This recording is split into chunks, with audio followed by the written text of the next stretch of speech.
Ginger इजाना से कहती है चाहे कुछ भी हो जाए मैं हमेशा आपकी साइड पे रहूंगी। तो वो कहता है जिंजर स्नैप क्या इस बार भी तुम मेरा फायदा उठाने की कोशिश तो नहीं कर रही जब हम टावर में जाएंगे पिछली बार की तरह। वो कहती है नहीं नहीं सर, पिछली बार कसम से मेरा कोई अल्टीरियर मोटिव नहीं था। और वो कहता है सच में? फिर वो वाइन कहाँ से आई? वो कहती है नहीं नहीं ऐसा कुछ नहीं था। तो उसका चेहरा पकड़ता है। वो कहता है ठीक है मुझे अपनी सोच पढ़ने दो फिर मैं पता कराऊंगा। लेकिन वो लोग तो एक दूसरे में उलझे हुए थे और पीछे से हमारा हेमल वो कहता है सर मुझे लगता है मुझे लेबोरेटरी जाना चाहिए ताकि क्लूज ढूंढ सकूं और आप दोनों इकट्ठे टावर में जाइएगा। और वो कहते हैं मैं बाद में आप दोनों को ज्वाइन कर लूंगा। और वो दिल में कहता है इजाना से जब आप दोनों इकट्ठे हो ना तो मुझे लगता है आपको अपनी फीलिंग को कंफर्म करना चाहिए। तो वो कहता है ठीक है अब हम लोग चलते हैं। वो कहता है जिंजर स्नैप चलो चलते हैं। वो कहती है जी सर। और वो जाते हुए हमारी लाला को बाय करके जाती है। वो कहती है बाय बाय लाला। तो हमारा हिमल वो सोचता है चाहे फिक्शन हो या रियलिटी हो लेकिन ये इम्पॉसिबल है कि सबके पास हैप्पी एंडिंग हो। लेकिन मैं इस फीलिंग को भूल नहीं सकता। और उसे रहता है जब जिंजर ने कहा था तुम अपने आप को भूल जाते हो, आखिर सबकी खुशी के लिए तुम अपनी खुशी क्यों नहीं मनाते। वो सोचता है लेकिन चाहे कुछ भी हो जाए मैं चाहता हूँ आप हमेशा खुश रहें और मैं कभी भी आपको भूलूंगा नहीं लेडी जिंजर। और तब जिंजर और रिजाना वहां से बाहर निकल आए थे। तो जिंजर कहती है योर मैजेस्टी मैं ये पहले नहीं कह सकी थी लेकिन आई एम रियली सॉरी, मैंने अनइंटेंशनली आपको धोखा दे दिया। तो वो कहता है हाँ बिल्कुल तुमने मुझे धोखा दिया था, मैं बिल्कुल बेट्रे फील कर रहा था। दो ऐसे लोग जिन पे मैं बहुत ज्यादा ट्रस्ट करता था उन्होंने मुझे धोखा दे दिया। वो कहती है आई एम सॉरी लेकिन लाला ने मुझे कहा था आपको ना बताऊं और इसीलिए मुझे सिचुएशन का पता था इसलिए मैंने आपको डिटेल नहीं बताई, मुझे माफ कर दें। तो उसके सर पे रखकर कहता है कोई बात नहीं क्योंकि मुझे लगता है कि ये सब कुछ बिल्कुल ऐसे ही था और वैसे भी उसने तुम्हें ब्रेसलेट दिया था ना जिसकी वजह से तुम मुझे बता नहीं सकती थी और लाला ने मुझे इसके बारे में सब कुछ बता दिया है। वो कहती है अच्छा, लेकिन वो सोचती है इसका मतलब है इसने वो फेक बुक के बारे में भी सुन लिया जो मैंने लिखी थी। तो वो सोचती है कितना एम्बैरेसिंग है ना, मेरा तो दिल कर रहा है ये सारी एम्बैरेसिंग चीजों की वजह से मैं मर जाऊं। और वो तो दरख्त के साथ सर लगा के खड़ी हो गई थी। वो कहता है वेल मैं झूठ नहीं बोलूंगा अगर मुझे लगा कि मुझे धोखा नहीं मिला।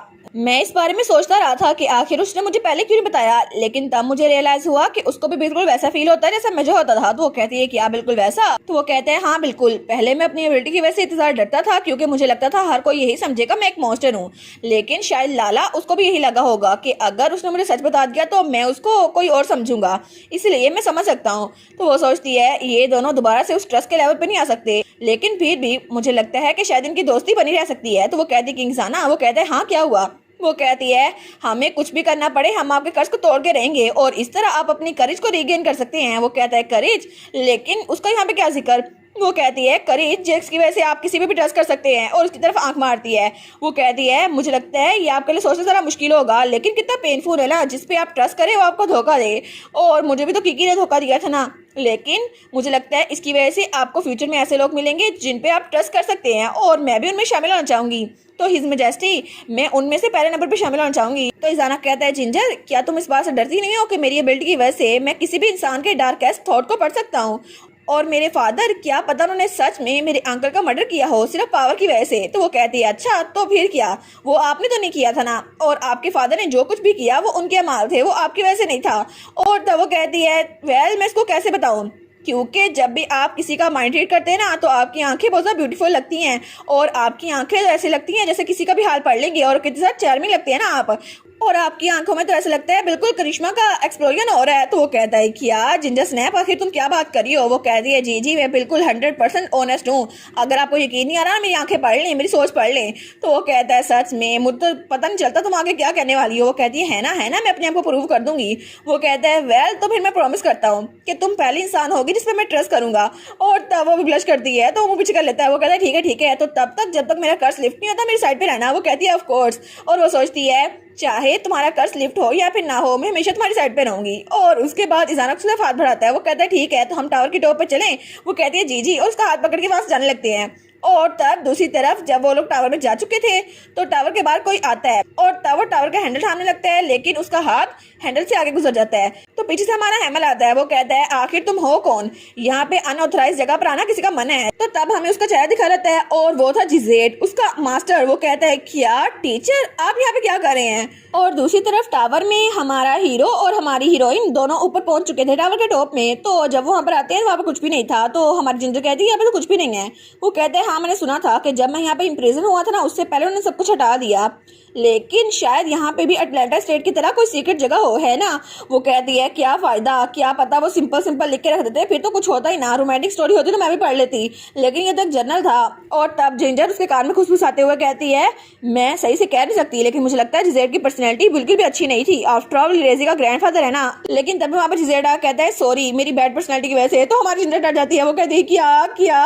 तो तब हमारा इजाना कहता है तुम, तो वो कहता है जी योर मेजर्सी, मैंने आपको पिछली बार जब देखा था आप 5 साल के थे, बहुत दिनों बाद मिल रहे हैं ना। तो हमारी सोचती है क्या ये जिजेट है, लेकिन अभी तक ये मरा नहीं है, इसने तो मुझे डरा ही दिया था।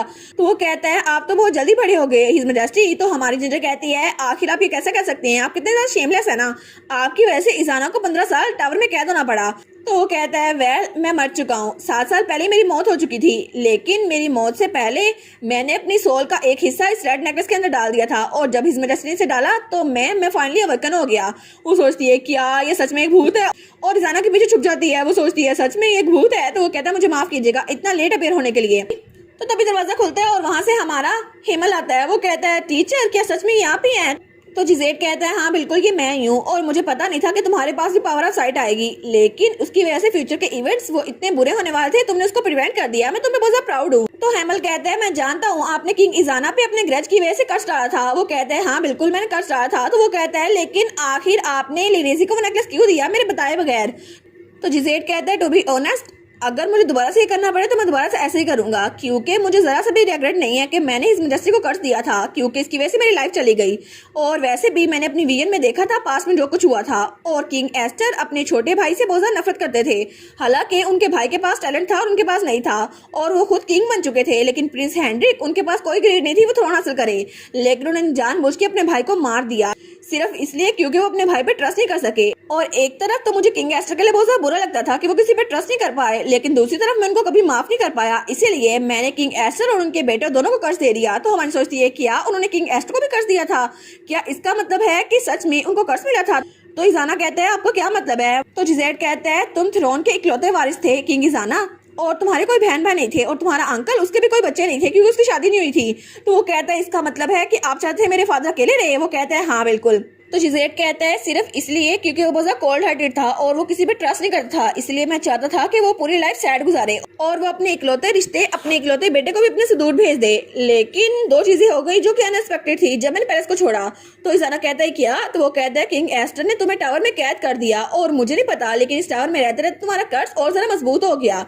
और दूसरी तरफ मुझे ख्वाब में प्रिंस नजर आने लगे जो कि बहुत ज्यादा सैड होते थे, और ऐसा लगता था ये मेरा गिल्ट का प्रोजेक्शन था। और जिजेड कहता है मरने से पहले मैंने डिसाइड किया कि आपका कर्ज उसको उठा दूं, लेकिन मैंने बहुत ज्यादा कोशिश की क्योंकि जो कर्ज मैंने आप पे डाला था वो बिल्कुल भी स्ट्रॉन्ग नहीं था।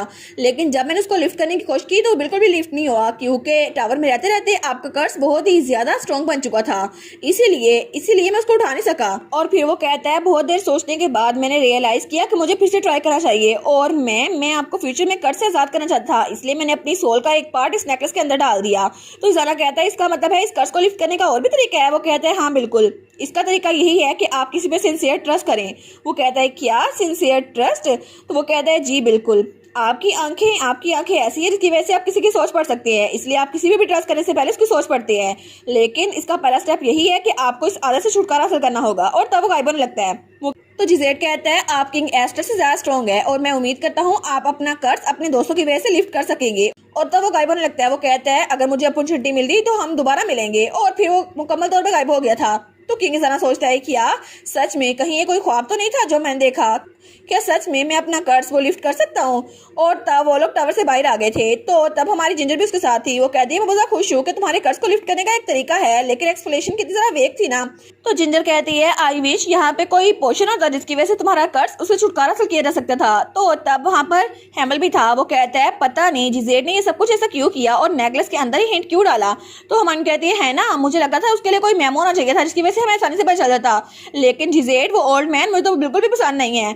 तो इजाना कहता है लेकिन मेरी थॉट्स थोड़ी सी डिफरेंट है। वो कहती है क्या किस तरह डिफरेंट। वो कहती है जैसे कि तुम दोनों ने कहा अगर वो हिंट कोई और तरीके से देता तो जरा इजी होता, लेकिन मैं जो टावर में इतनी देर तक लोक रहा था, मुझे ट्रस्ट का मतलब नहीं पता चलता। और शायद जिजेट यही चाहता था कि मैं ट्रस्ट जैसी चीज को एक्सपीरियंस कर सकूं और मैं किसी पे ट्रस्ट कर सकूं, क्योंकि मेरे पास तुम दोनों हो ना और मैं तुम दोनों से मिला। तो वो दोनों कहते हैं क्या?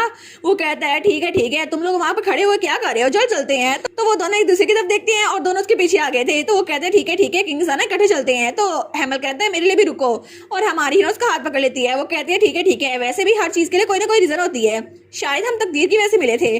और तब वो हेमल की तरफ इशारा करती है। वो कहती है जल्दी करो ना हेमल, चलते हैं। और हेमल वो भी सवाल करके उनकी तरफ देखता है। और उसके बाद सीन शुरू होता है और हमें कुछ दिनों बाद पैलेस का बाल दिखा रहता है, जहाँ पे लिरेजी भी आई हुई थी। वो सोचती है ये पहली बार है ना जब किंग ज़ाना ने मुझे रिजेक्ट किया है, उसके बाद मैं यहाँ पर आई हूँ, लेकिन मैं गिव अप नहीं करूंगी। और मुझे सच में लगता है कि जिंजर और हेमल के दरमियान कुछ चल रहा है, तो अगर मैं दोनों को इकट्ठा कर दूं तो मैं किंग ज़ाना के साथ हो सकती हूँ, है ना।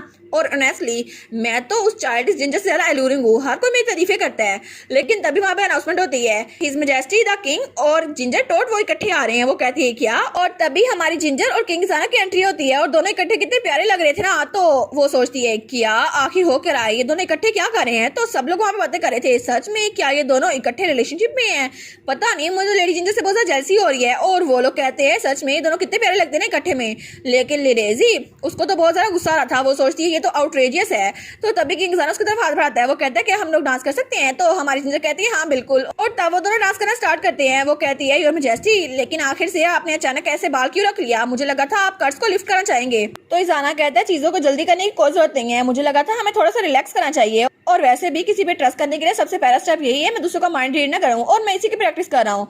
और तब वो डांस करते हुए कहता है और वैसे भी मैं तुम पे ट्रस्ट कर रहा हूँ, इसका मतलब है मैं किसी ऐसे का हाथ पकड़ के चल रहा हूँ जिसने मुझे रास्ता दिखाना है। और तब उसे उठाता और कहता है चाहे ये ब्रिज कितना ज्यादा लंबा क्यों ना हो, लेकिन मैं तुम पे ट्रस्ट करना चाहता हूँ और इसीलिए मैं इसको एक्सपीरियंस करना चाहता हूँ। तो हमारी जिंजर वो कहती है किंग ज़ाना, और वो तो बहुत ज्यादा स्माइल कर रही थी, लेकिन लिरेजी उसको तो बहुत ज्यादा गुस्सा आ रहा था। वो सोचती है आखिर उसने मुझे क्यों नहीं चूज किया, उसने जिंजर को क्यों चूज किया, ये चीज तो मेरे लिए बहुत ज्यादा शर्मनाक है। आखिर पहले कभी भी किसी लड़के ने मेरे ऊपर जिंजर को प्रायोरिटाइज नहीं किया, लेकिन पता नहीं कैसे उस जिंजर ने किंग ज़ाना का दिल चुरा लिया है। तो तभी वहां पे किशोन आता है। वो कहता है हेलो लिरेजी, और वो सोचती है क्या किशोन माइकलसन आखिर ये यहाँ पर क्यों आया है। तो तब वो कहती है बहुत दिनों बाद मिले लॉर्ड किशोन, क्या हम लोग काउंट नॉक्स की पार्टी में नहीं मिले थे। वो सोचता है कितनी शेमलेस है ना ये लड़की, मुझे तब से एक्सक्यूज दिया जा रही है, मुझसे मिली नहीं है। तो उसके पास आके कहता है आखिर आप क्या सोच रही थी लिरेजी, आपने तो मुझे जवाब नहीं दिया, तब से आप मुझसे मिली नहीं है। और तब उसका हाथ पकड़ते हुए कहता है अगर आप ऐसे सोचती रही तो मैं तो ओल्ड एज से मर जाऊंगा। तो वो सोचती है ये कितना बदतमीज है ना, लेकिन ये तो बहुत ज्यादा ड्रंक है और मेरा बिल्कुल भी दिल नहीं कर रहा इससे बात करूं। लेकिन तब उसको देखती है, वो सोचती है हाँ बिल्कुल मैं इसको इस्तेमाल कर सकती हूँ। तो तब वो आंखों में आंसू लाते हुए कहती है मुझे माफ कीजिएगा, आपको इतनी देर इंतजार करवाया लॉर्ड किशोन, लेकिन मेरी अपनी भी रीजन थी, मैं हमेशा आपकी तरफ लौटना चाहती थी, लेकिन हिज मैजेस्टी उन्होंने मुझ में इंटरेस्ट दिखाया। तो वो कहता है क्या? तो वो रोने की एक्टिंग करते हुए कहती है मैं बिल्कुल श्योर हूँ कि आप अवेयर होंगे कि ज़ाना वो टावर में इतनी देर तक कैद रहे, इसलिए मैं उनके बारे में बहुत ज्यादा हमदर्दी दिखा रही थी, लेकिन वो इतनी देर मुझ में इंटरेस्ट दिखाने के बाद अब जिंजर के साथ डांस कर रहे हैं, वो तो टू फेस्ड हुए ना। और मुझे माफ कीजिएगा कि मैंने आपकी तरफ ध्यान नहीं दिया, लेकिन मुझे हिज मैजेस्टी के एडवांसेस से सेड्यूस किया था। तो वो कहता है क्या वो बास्टर्ड, उसकी इतनी हिम्मत। तो तब वो दिल में सोचती है कि शॉन माइकलसन अब तुम्हारी बारी है कि तुम एक्शन लो, क्योंकि मैं खुद डायरेक्टली उनको तो कुछ नहीं कह सकती, लेकिन मैं अपने प्यादे का तो यूज कर सकती हूँ ना, ताकि जिंजर और ज़ाना के दरमियान थोड़ी सी नफरत भर सकूं।